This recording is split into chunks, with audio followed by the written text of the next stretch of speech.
Hello and welcome back to our special interview series. We are running a bonus episode of the Story X Story podcast in collaboration with the Comic Conline event that's happening June 20th and 21st. So my name is Nigel and I am here speaking to different creators that are taking part in the online convention. And right now I am speaking with illustrator and concept artist Rogier van der Beek. Rogier, how are you? Hi, I'm good. How are you?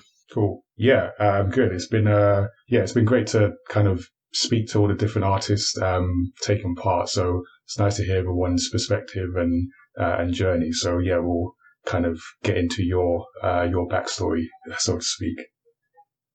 Again. Yeah. Well, people don't know that. This is the first time. That's true. So for those that are new to mayamada and our podcast, you can listen to Story X Story online on Apple Podcast, Spotify, and pretty much wherever you get your podcast from. You can send us your feedback, questions to feedback@mayamada.com, or just shout at us on social media. At mayamada on Twitter, at mayamadatees on Instagram, and also can give a shout out to Comic Conline at Comic Conline on Twitter. So we are going to go straight into our questions. So Rogier is a Dutch artist who's worked with a variety of franchises in gaming, like the RPG Pathfinder and Starfinder, as well as Blizzard's World of Warcraft or Warcraft card game. He's currently working on the card game tokens, working for SEGA and Creative Assembly, amongst others. So the first thing that jumps to mind is that you're doing a lot. there's a lot of work you've got going on. I guess that's the nature of being like a freelance artist. Yeah, definitely. The good thing about being freelancing or doing this as a freelancer, you can just work on so many different projects and work with so many different people. So I get busy. I keep busy. And I guess like with the whole pandemic situation hasn't affected you too much in terms of like your freelance work. No, it's actually been all right. There's a few projects that get postponed or canceled, but mostly just the physical events like the Comic Cons and stuff like that really get postponed. So yeah. But other than that, it's work just continues mostly. Okay, that's good. It's funny because as I've been speaking to people from the convention, and obviously everyone's like a illustrator or comic artist, one of the questions I had in my notes to ask people was like, how has the pandemic affected things for you? And then like after the second person is like, actually, it hasn't really affected freelance artists that much. So I threw that question out. But yeah, so no, that's definitely good. But I hear you on the conventions. I mean, like for as everywhere started this year thinking that we'd be attending different conventions with our new manga as well. And then by March, that all just got shut down. So that whole dream is gone. The whole dream, all the plans out the window, gone, just like that. So, but it's been cool. I know what it's like. Yeah, it's thrown up, obviously some wrenches in the works, but also come up with some opportunities and some, I guess, new directions to go into. So trying to see some kind of silver lining, in this whole situation. That's good. That's good. So for you and your work, I wanted to start with finding out, your journey, but also in terms of your style, how you would describe it, like the work you do from both the illustration and concept art side. Well, I guess I don't really have a style or something, but more of a preference in what I work with. I usually just get hired on the high fantasy kind of games and stuff. Mm-hmm. So, and that's also like the thing I sort of like when I work for myself. That's usually also the kind of style I work in. But as a freelancer over all these years, it's pretty much sort of like, how do you say that? Like, the clients want you to do more than just one thing. So you have to branch out into all kinds of different styles. Yeah, I imagine to a certain extent you're forced to go beyond like your comfort zone, or yeah, exactly. So sometimes it's much more gritty, and then you have to go like the monochromatic kind of stuff and more dark, and sometimes it's way more colorful or cartoony, or so it's kind of good to be that, to train yourself to sort of switch in styles. But if I would have to choose and work for myself, then the high fantasy kind of stuff is what I do most. Okay. And I guess, is that sort of down to your preference? Are you into like fantasy stories, fantasy artwork just outside of artwork? And is that how you've come to that style? Yeah, I think always when I was a little kid, I always liked the video games with the mages, you know, with Diablo and Warcraft and Magic the Gathering, stuff like that. So everything that has glowy stuff and magic, that's I like that. So.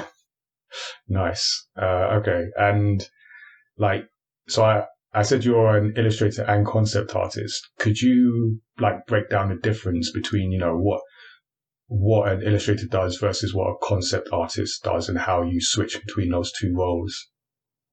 Right. Well, yeah, I guess so. Like, in the simplest terms, it's like when you're an illustrator, usually there's already a guidance to like what they want you to illustrate, right? So there's much more references that you can bring onto. Usually, it's already for an existing IP that already has like how it should look like. So you're illustrating really into that world. Where sometimes concept artwork for me is where they sort of like guide you from like, this is the IP, but we don't really have an idea of how we need to visualize it and like what kind of people and characters are in there. So then you're much more like in the working in the fundamental base of the world. So you're coming up with new things and stuff like that. So I guess that's like the basic difference between the two.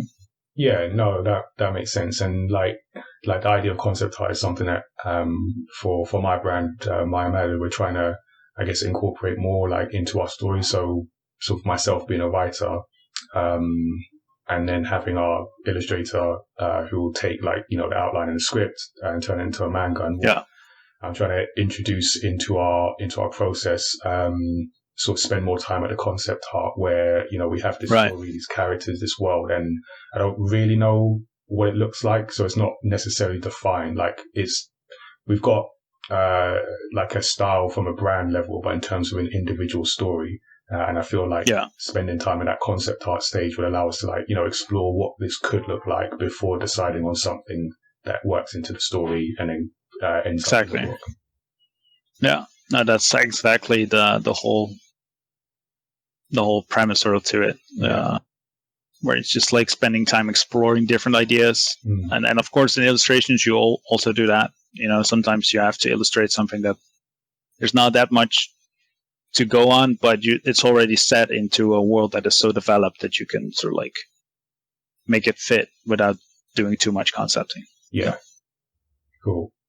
And then like for the work you do now and your journey through the education system, as it were, did you study subjects relevant to what you're doing now, or are you self-taught? Like, how did you pick up the skills that you have? I'm self-taught. I was actually trained into IT as a network engineer. That didn't work out. So I started drawing instead. And then I have tried to apply to art schools, but I wasn't allowed in. You were barred. I was not creative enough. So then wow. That was like in the letter I got. I had to sort of like apply to the school and do some tests, and then a few weeks later you would get a letter whether you were accepted into the school or not, and then it was said like, yeah, well, you're doing good and does this kind of stuff, but then like in the end you're not allowed to go to school because you're not creative enough. That's like the thing that's said at the bottom. So it's like, there goes my dream. No. So I was like, okay, well then I'll just do it on my own. Never mind. So I just started drawing more, trying to study, doing the online. There was like this online forum that was like filled with artists from all over the world trying to, like, they had sketchbook threads and everybody was showing each other what they were sketching and what they were trying to learn. And there were other people commenting on it and critiquing. So everybody could sort of like post their work there, and then you would get some valuable information from artists from all over. Sometimes the guys who were already working for the big game studios, etc. So that was really helpful. So yeah, I used the internet, the power of the internet, to educate myself and study and buy a lot of books. So. No, that's amazing, and it's not the first time I've heard that kind of story before. Like being told at a young age that you can't do the thing that you're now doing, and it's not even the first time in this interview series that I've heard that story. Now it always amazes me, and I kind of. I guess it just goes to show that, if you want to achieve something, there's more than one way to do it. Oh, yeah. And you have to not shy away for the work. If it's something that you really want to do, then you have to be sort of like prepared to go the extra mile.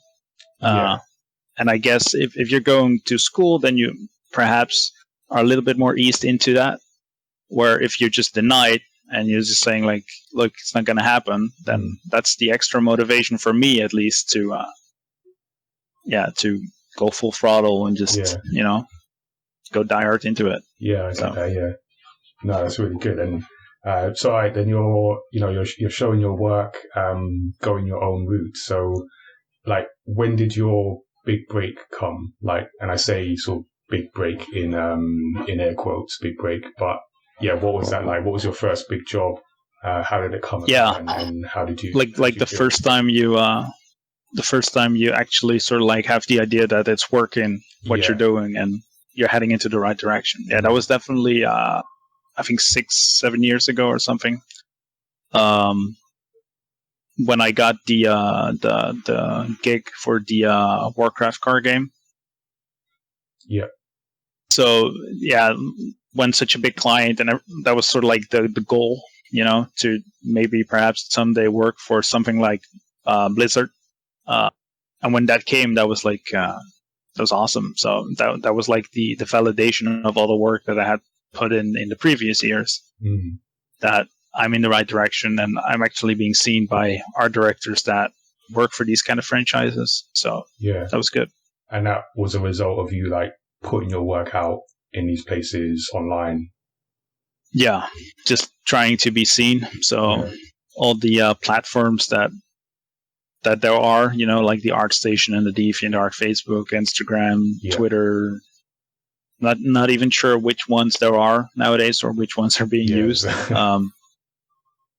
But yeah, get yourself out there, whether it's for work or it's to make friends or just get critique and feedback. Just get yourself out there. Yeah, I think the power of networking is something that's come up when speaking to sort of independent artists. Is just talking to people, being in the spaces that you want to work in and you want to exist in. So yeah, that's a good lesson. And out of interest, when you got that job from Blizzard, did you go back and contact anyone from the school that rejected you just to let them know? No, no, but I did not. That I'm not like that. You took the high ground. So that's good. Yeah, that's good. I guess so. I can remember, like I told you last time, but I guess that all got lost now. But yeah, no one lost the day that. Yeah, the lost tapes. Maybe someday they'll be fun. They'll be legendary. But yeah. So when I was going to, they had like this sort of like test day where you had to go and then do all the stuff and present your work to apply for the art school. I remember that day that we were sitting, like everybody who was there sitting on the grass, and everyone was talking to each other and explaining like what's your goal, and everybody was saying like, well, I really want to go work for Blizzard someday. And then like 2-3 years later, after that happened, those people were still in school, and I was actually getting my first job for the Warcraft card game. So that was kind of, you can get there without school. So for anyone who listens and get rejected, like you can't do this in life, or you can't go that, or can't do that, prove them wrong, Yeah, no, I agree. I always, because I sort of work with young people, and from time to time, you have conversations about like university and what to do, next steps and all that. And I always say, like, because I went to university, and in fact, so we got a similar path in terms of working in IT and then leaving to make comics. But so I went to university, I did that whole thing. But while I'd never say, sort of directly don't go to school, my thing is always, what do you want to do, and then work backwards. And it might be that university is not the best route for you, but it's about knowing what you want to do and then figuring out the best way to get there, like you did. Absolutely. If only there was a bit more time spent like teaching kids to think of like what they want to do, what are your talents, what are you good at, and then build on that and go into that direction, because you're going to be working for a really long time. And I guess when you're that young, you don't always sort of take that into your mind when you're trying to make decisions. So, yeah. So, I mean, I guess speaking of like young people, aspiring artists, like what to be fair, you've given some advice already, but is there anything else you'd add in terms of advice for young creators, young artists that want to do something similar to what you do, whether it's making comics or like illustration, concept art? Like, what would you say to them? Well, there's, I guess, if you really want, if like in terms of getting better at art, I guess you have to work a lot on studying. And then I mean studying not so much as in going through the books. That's, of course, it helps, because when you read things about drawing, it actually helps you sort of understand when you're actually doing it, like what you're doing and what you're seeing. So, but that's important. But also like doing studies in terms of doing still life studies, life drawing, plein air, go outside and draw. All that sort of stuff is actually really going to help you get better at being creative, because the better your toolset is in creating things, and the bigger your visual library is, the easier it becomes to become creative. If that makes any sense. Yeah, I think, But, so like what I've found is like, so being creative, it helps the more you take in, almost the easier it is, because I find like being creative is, like a lot of people think being creative, coming up with completely original ideas. And I found like there's no necessarily completely original ideas, but if you're able to take different ideas and, mix them together in unique ways, add your voice onto it. So the more you take in, the better you are at doing that in whatever field you're working in. Yeah, exactly. Definitely. And just like, being a good craftsman, sort of, in being an artist, just helps you if you want to get to sort of like do what I do. Yeah. So. Okay. Cool. And in speaking of doing what you do, like, can you tell us? Because I listed a bunch of companies that you're working for, and the card game, is it Tokens? Yeah. Tell us about that, and like, how did you get involved? And what is it, and how did you get involved in the project? It's actually sort of like a side gig I started with a friend of mine. It's like a small company, and we create token cards for Magic the Gathering, and in the future we will also do that for other card games that require tokens. And we produce playmats and stuff like that. So it's like a small brand that I started. And we're creating a whole world with lore and illustrations and stories and stuff like that. I'm the sort of like the art director, illustrator, just everything sort of in that company. But due to Corona, because we mostly sell our products to game shops, like local game stores, those all closed. So all our sort of like revenue streams from that just dried up entirely. So the project is sort of on hold right now. Okay. While we sort of like find out how we need to tackle this and how we're going to get through this. But that's fine. I think it's going to be all right. Okay, and then so yeah.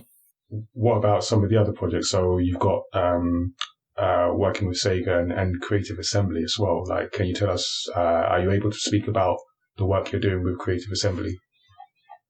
I'm contracted as a freelance concept artist for the cinematic department. That's like the job title I got. So I'm working on all the in-game movies and cinematics for a new Total War title, and I think that's all I can say about it. Okay. I have to read through the NDA. Yeah, no, that's fine. Yeah. We'll step around the contract there, but everybody knows they make Total War, so yeah. I guess I'm safe. No, I played a lot of that game. I haven't actually played the latest ones. I need to step back into that. Now I've got myself a new PC recently, so right. The odd one wasn't capable of anything, but I was a Total War fan, sort of quite a while ago, like when like Rome Total War, Rome 2. Yeah, that period. Yeah, that was really good. Yeah. So I'm doing that. I'm also involved with a couple of indie games. Archmage Rises, which is sort of like a mage simulator kind of thing. Yeah. Which has been in development for, I think, 5 or 6 years now. I think it's due to come out this year, but I'm sort of like the lead artist on that, and I'm not sure when it's going to be released, but I'm having a good time working on it. Yeah. People are really friendly, so that's cool. It'll be done when it's done. Yeah, I guess so, or when the money runs out or something. I'm not sure. Yeah, that's always a good predictor. So having to juggle these different projects, what does a typical day look like for you, and working from home also? Like, how do you stay productive? Right. Yeah. Well, I just keep on pretty tight schedule. Sort of, I just really make every day a working day. So I have like a fixed time in the morning that I start somewhere between 8 and 9, and then I work till 5, and then in between I take 1 hour walk with my dog. That's sort of like I ever since I started freelancing 10 years ago or something. That's just I always kept doing that. Having just a structure like that is important. And another thing that really helps for me is writing down all my tasks for every day. Yeah. So that I can just like scribble them off every day. And when I complete it, I'm like, okay, I've done that. That has to go to tomorrow or whatever. And just that way I just keep even the bigger tasks into sort of like tiny baby tasks, sort of, which is just easier for me to accomplish and keep productive. I find that that adds a lot to my my productivity daily. No, and we were speaking before in these lost tapes that have gone forever, but we were talking about the idea of you coming from an IT background and picking up that structure side of things. And I was similar, having done engineering and worked as a software engineer. You pick up, like, working in that environment, you pick up that structure and helps, when you're a freelancer, because it's very easy to get distracted when you're essentially your own boss. But if you've got this structure and the task of this thing helps so much, like when like I've got to do this and this, and you can cross them off, and I highly recommend that. Especially when you have the more things or different projects you have to do, it really becomes a necessity to just like write everything down that you need to do. Otherwise, you're just sitting there staring like, oh, I got to do this and this and this and this and this, and you end up doing nothing. Yeah, exactly. Yeah. So, the networking. Good lessons. the networking engineer thing wasn't a total waste, maybe. Nah, I guess not. You take the good bits from the bad, and from life, and separate it from the bad stuff and whatever. You'll find your way. Yeah, cool. And then for the Comic Conline event, what have you got in store in particular? I know everyone's got their own page. Are you going to be doing any kind of promotions or any kind of live drawing?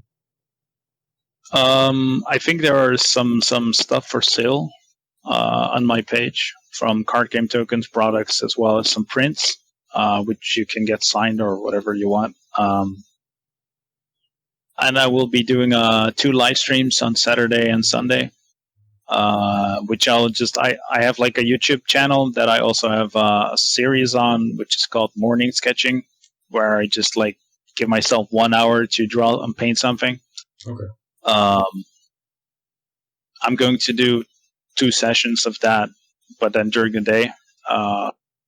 And then I guess people can just hang out in the chat room and ask questions, and I will try and do my best to answer everybody and explain like along the way like what I'm doing and why and how the workflow is and whatever question comes to mind. So okay, cool. So like giving some of that background behind the work that you do, like behind the scenes. Yeah, just like how I sketch, because almost every day before I start work, I also do like this routine where I just like scribble for sometimes 10 minutes, sometimes an hour, just to sort of like warm up. Yeah. That's a good idea. That's what I'll be doing. Cool. Yeah. Great. And then outside of Comic Conline, where can people find you on social media? I am most active on Instagram. I find that I think it's instagram.com/beekart or beekart. And I have a YouTube channel, and my Facebook is pretty dead, so okay, don't go there. All right, we'll stick to Instagram and YouTube. Instagram and YouTube are the ones I'm most active on. Yeah. Okay, cool. Sure. All right, and I'm now confident in my editing skills. I can make those appear on screen. You can make them appear, right? Yeah. I've confirmed that now. I can do that. I have that power. Awesome. So, but yeah, Roger, thank you for joining me. Thanks for giving us an insight into your workflow, your background as well. Yeah, no problem. Thank you for interviewing. You're really gotten good at it. So. Yeah. Well, we've done this before, so we've had some practice. You knew the exact questions to ask. You could say that. So, yeah. So, everyone listening, watching, we do interviews like this on our podcast. We interview creatives, comic creators, people from the video game industry, cosplayers, also. As well as doing deep dives into stories across pop culture. So you can check out Story X Story on Apple Podcasts and Spotify, and pretty much wherever you get your podcasts from. We are also storytellers, so I write and publish manga-style comic books, and you can see those as part of Comic Conline, as well as on our own website, which is mayamada.com. /manga, and you'll be able to see all of those. And we are also doing our own online event the week after Comic Conline, where it's more of a video game focus.